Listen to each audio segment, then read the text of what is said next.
But all right, let's get to it, you guys. I trust everybody has had a wonderful, wonderful day. And I know Wakana Nation is working hard because today is the last day of the month.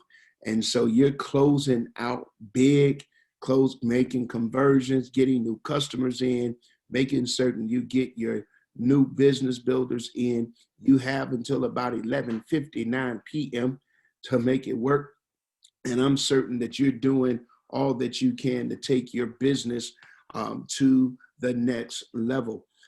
This morning or last Sunday, with some of our massive action, we talked about telling a story. And one of the things that is important when we went over how to present our presentation and how each slide of the presentation was designed to bring a conversion. That means every time you open your mouth, you are positioning yourself either to convert a business builder and or to convert a customer. And so it's with that level of intentionality. But one thing that is so important in public speaking and in presenting is making a connection with your audience, is making a connection with your audience. And the way that you make a connection with your audience is through telling your story. You must understand that your story matters. Your story matters.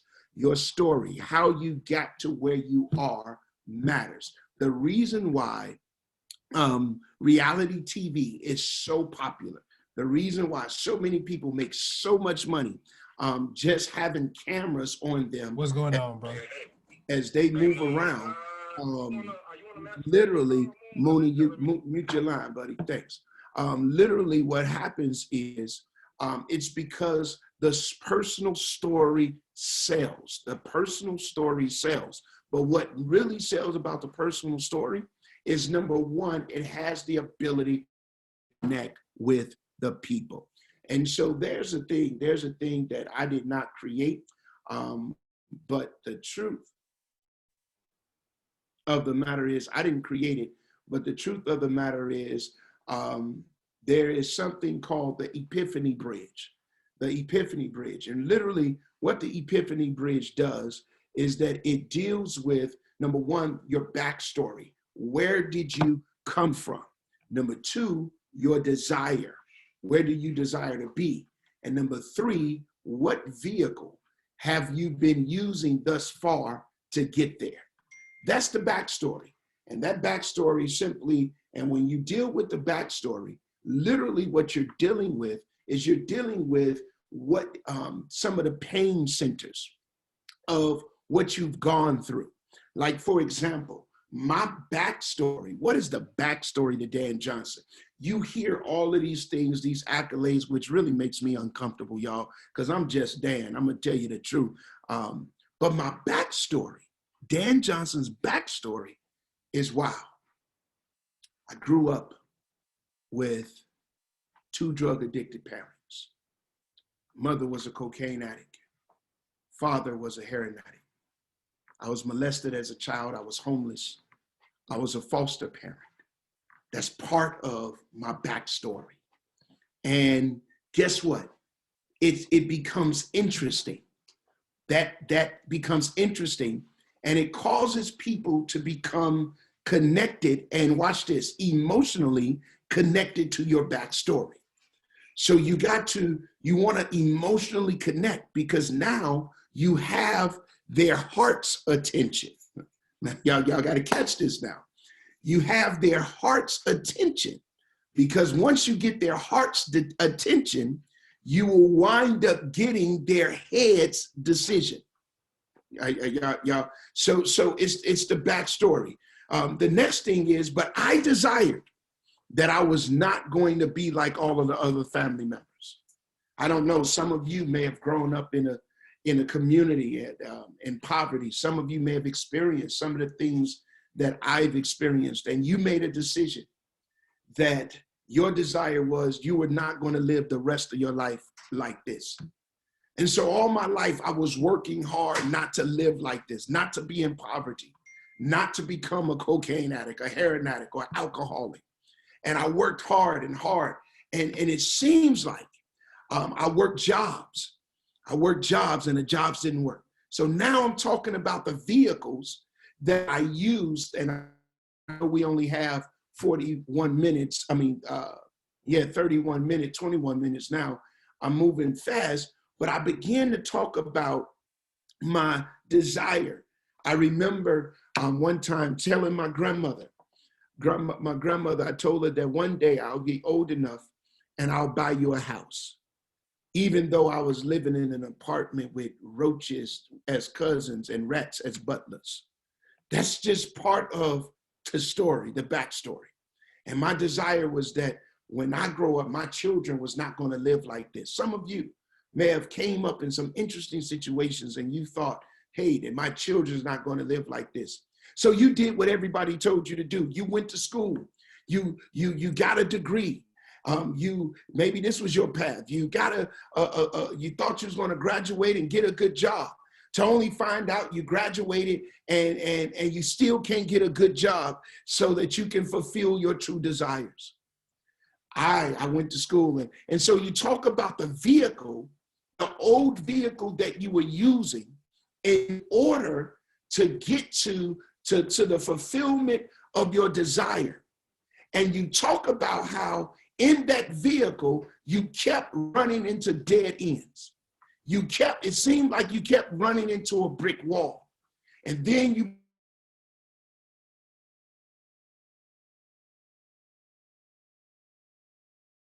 Dan, we're losing you. There you go. You're muted. You're muted. Yeah.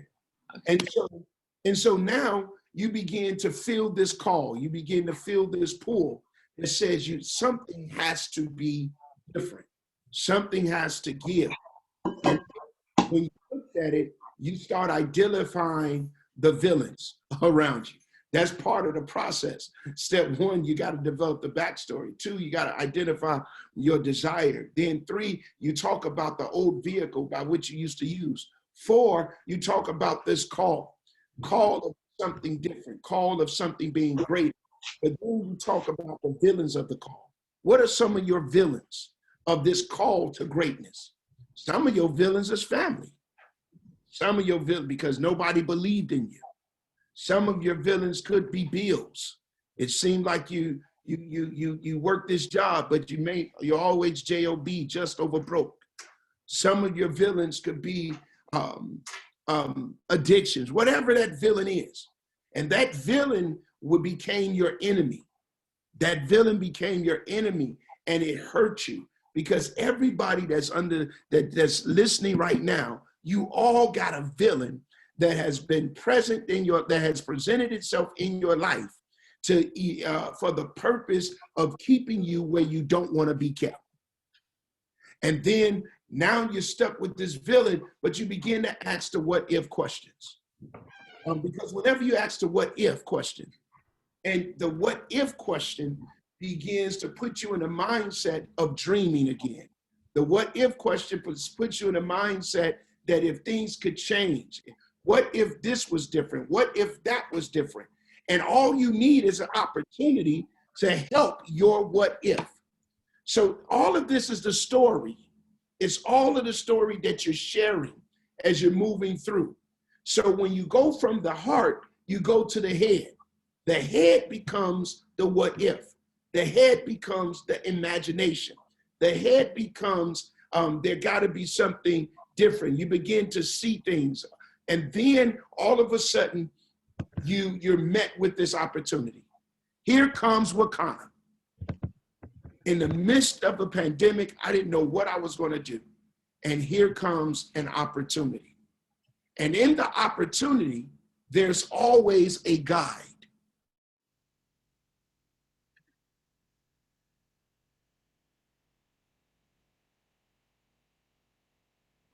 We're losing you. There you go. You keep muted. I'm sorry. Okay. You have a guide, for example, in a Phyllis Nash. A Phyllis Nash, we call her, she looking like, what is he getting ready to say now? We call her the midwife. We call her the midwife because she's a guide to giving birth to the possibilities of the opportunities that Wakana has. You are a guide. You become a guide to an individual to help them move from what if to a potential reality. And it's through that guide that you have this epiphany. It's through that guide that you have this epiphany type of experience, the aha moment. The aha, I can do it. And as you're telling your story, guess what? You got to be able, as you connect it to their heart, you connect it to their head, you got to be able to tell the story. Phyllis came to me. And when Phyllis came to me, I'm going to tell you guys the truth. I didn't want to be bothered with no other business.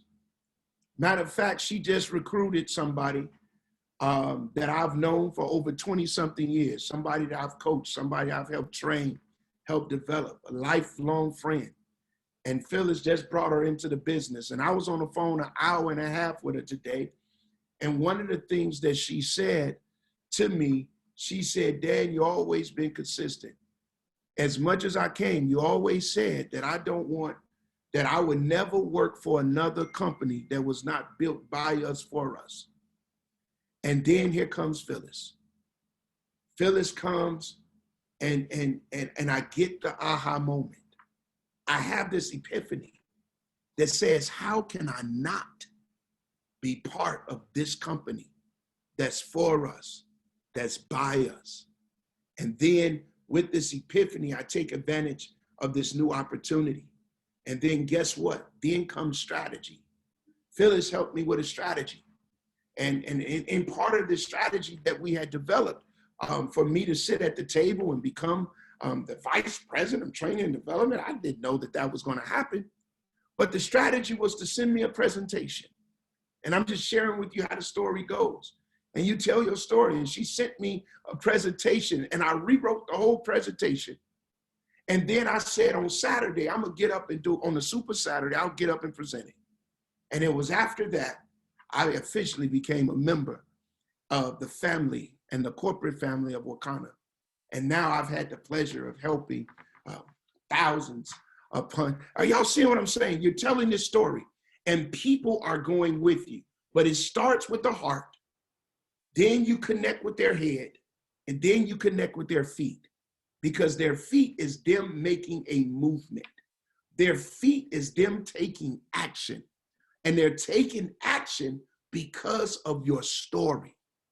Now, you got to practice your story to a place where it is concise enough, it's short enough, where it has maximum impact and it gains people's attention as the attention grabber as you get ready to go into your presentation.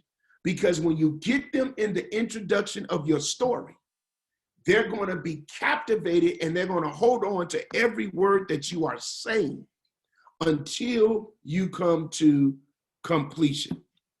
Does that make sense? So I'm going to stop. I know I gave you a lot. I'm only stopping because I want to hear from our CSO Phyllis as she talks about the story. And she I know, I'm sorry. I can't have you in the place and not allow you to say something. So go ahead and say something to the people, please, about the story. I'm just in a really bad area. So if you, I mean, not area, but it's a lot going on here. So what I do want to say is that story is so compelling and it allows your audience, I don't care if it's a 2-minute, if you can get that story down to 2 minutes, and what Dan shared, he could condense it into 2 minutes. You will definitely get somebody's attention. Somebody can relate, and then they're ready to hear what it is that you have to say. But hey, would you look at Dan and say, that's his background? No, you probably wouldn't. But letting him be vulnerable, letting him be ordinary, like somebody in that audience can relate to.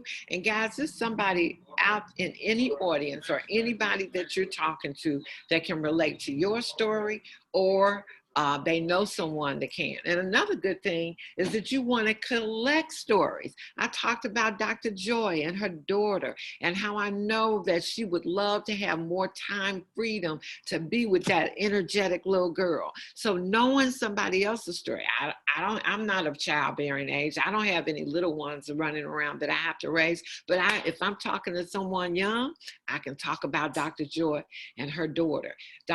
Here is Dan. Remember his story. You can share his story because somebody, you can say, hey, I feel, I felt, I found, because you want that person to understand that you are the same as him. Even though you're on the stage, then they'll be more apt to speaking and hearing what you have to say. And the deal is, guys, that's what you want. You want people to go to that next step with you. You want them to be comfortable about using our products. You want them to be comfortable about them thinking they wanted to get in the cannabis industry. Now they are going to be in because of your story. So it ends, and you want to draw them in. So sometimes pain is the best thing. People will act from their place of pain faster than they will with anything else. So if you have a little pain, and we all do, then share it, because somebody in that audience,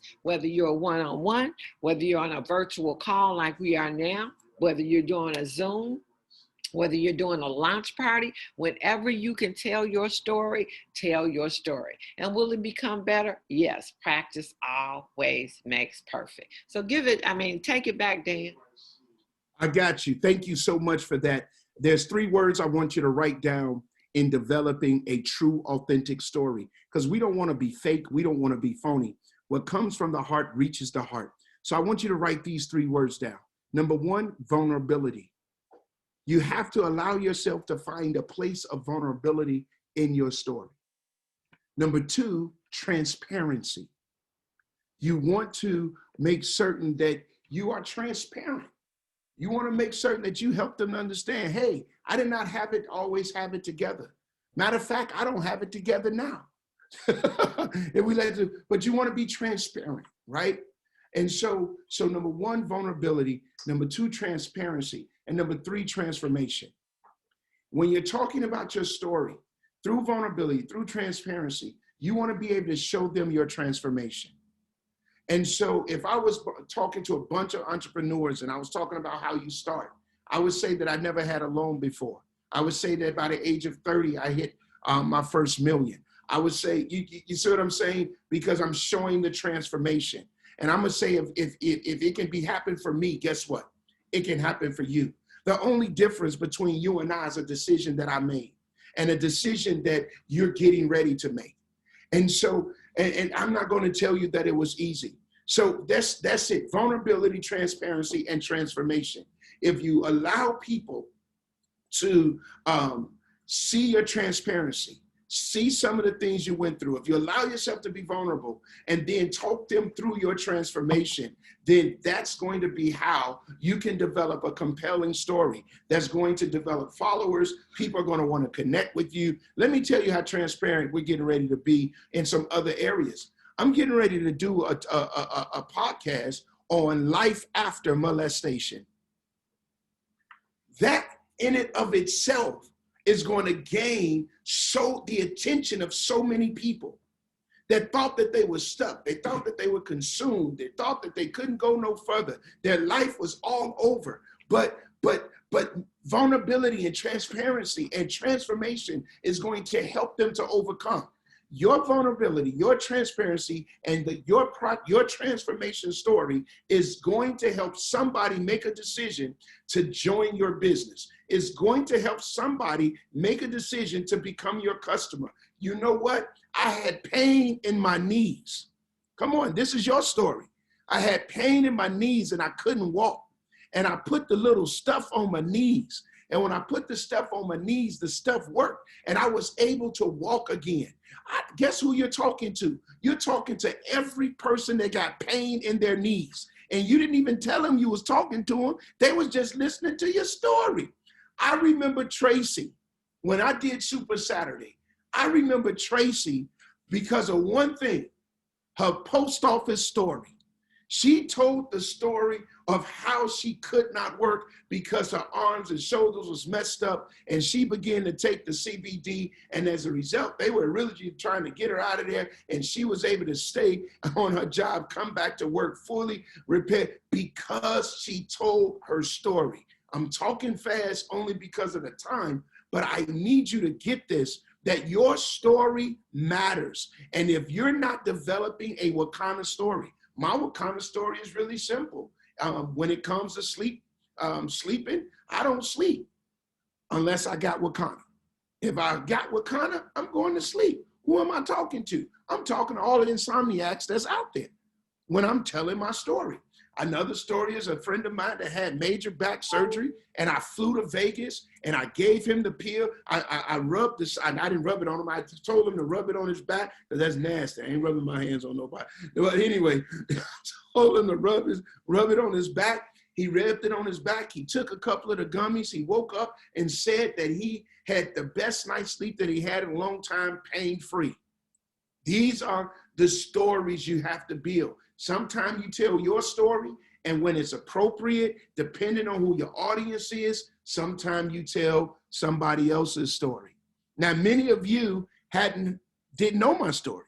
You didn't know that I had drug addict parents. You didn't know that I was homeless. Didn't know that I was molested. Didn't know that my nickname was 40 ounce. Didn't know I had 4 suicide attempts on my life. Y'all didn't know none of this stuff.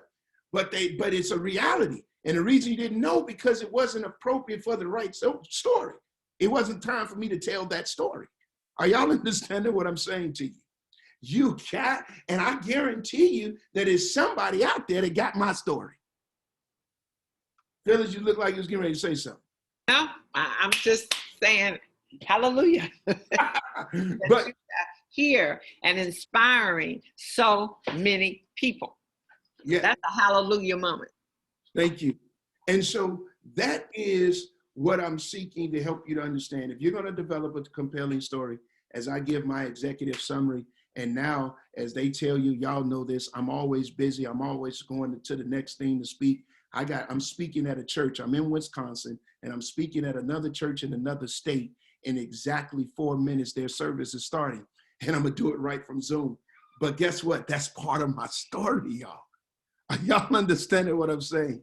It's part of my story.